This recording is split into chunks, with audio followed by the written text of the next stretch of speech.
This is OwlUp, where learning happens in minutes, not hours. For a deeper journey, explore all our courses at owlup.co. Now, let's dive in.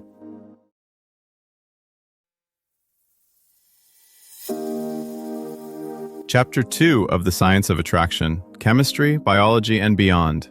Biology meets technology, analyzing attraction with data. In this chapter, you'll learn, understand how technology is used to analyze attraction.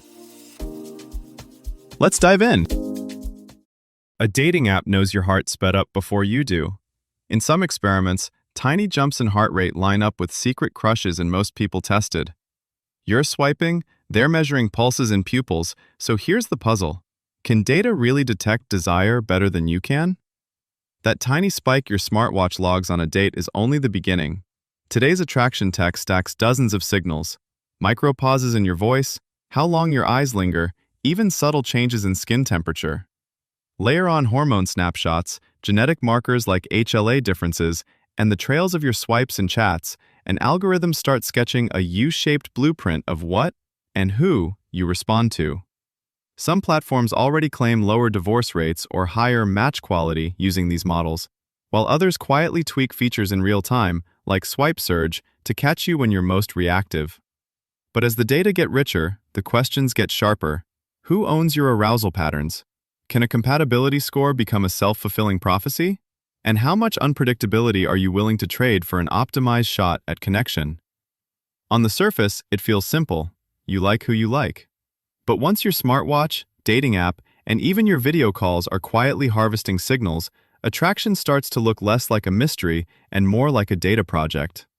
Your late-night swiping, how fast you reply, the kinds of profiles you pause on, even the jokes you tend to like, can all be fed into models that predict who you'll message back, or ghost.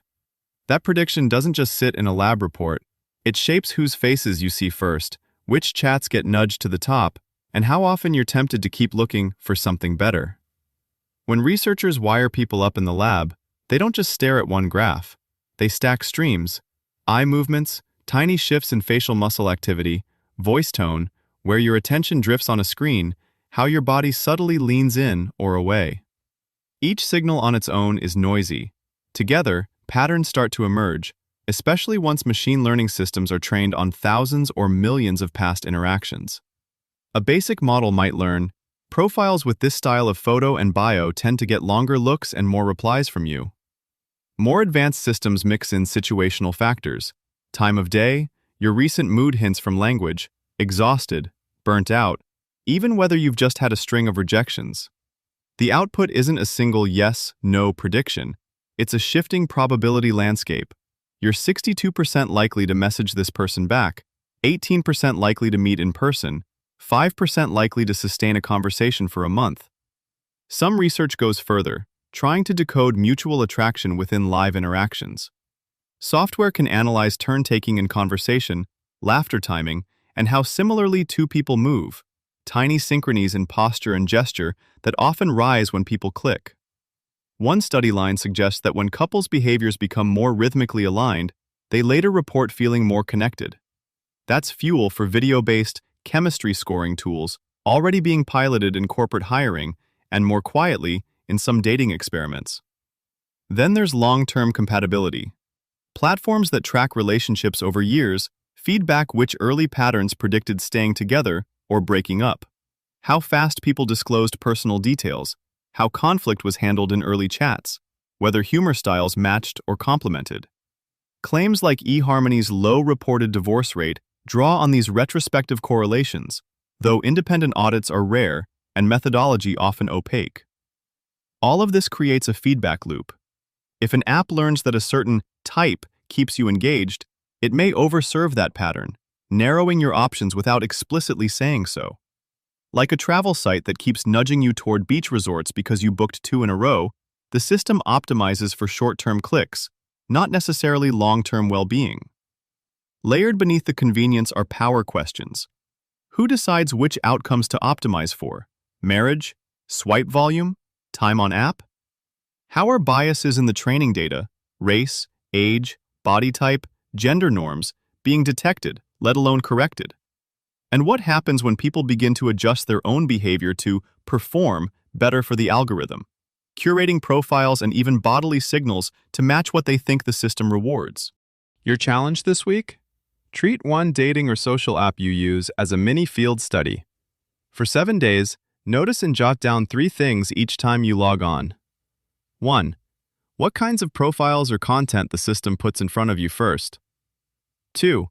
How your own state, tired, lonely, rushed, confident, might be influencing what you click. And 3.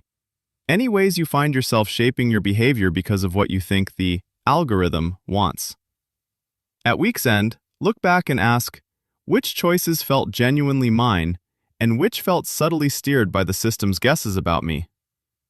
A few concrete examples show how this plays out off the lab bench.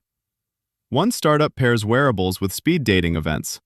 Participants agree to share physiological data, then get a highlight reel of the moments their bodies reacted most strongly. Sometimes the spikes show up with people they barely remember talking to, nudging them to question first impressions. Another team is testing silent feedback in video chats. A tiny color band on the screen shifts based on how engaged your facial expressions and speech patterns appear. You never see the raw numbers, but the interface quietly suggests when the vibe is dipping. In a more intimate direction, some fertility apps are experimenting with opt-in relationship timelines, correlating communication patterns with reported satisfaction over months. You don't just get cycle predictions, you might see that arguments tend to cluster around certain stressors, or that shared activities, not just shared texts, track with feeling close. An attraction GPS could soon guide you through first dates, flag emotional dead ends, even reroute you toward better habits. But who programs the destination? Genomic hints, mood traces from your phone, and subtle shifts in your texting rhythm might be folded into live coaching.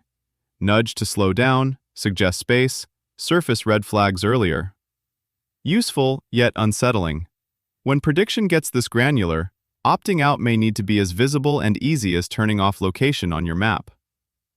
As biosensors shrink and platforms quietly learn your patterns, the wild card may be how you respond. You might use these tools like weather reports, checking conditions, but still choosing whether to go out in the storm.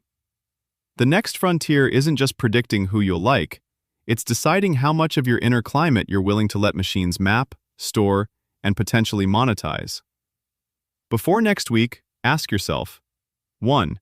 If I treated my dating life like an experiment, what 1 to 2 specific variables from the episode, for example, message length, response time, or first date setting, would I start tracking today, and what would I predict will change if I tweak them? 2. Looking at my recent matches or dates, what patterns and who I'm drawn to, age, interests, communication style, photos, etc., actually line up or clash with the biological attraction cues they discussed, and what might that say about my real priorities? 3. If I had to design a version 2.0 of my dating app profile using one insight from the episode, like signaling warmth, competence, or shared values more clearly, what's the first concrete change I'd make before I go to bed tonight? This was OwlUp, your daily step forward. To keep learning with structured courses and more insights, go to owlup.co. Until tomorrow!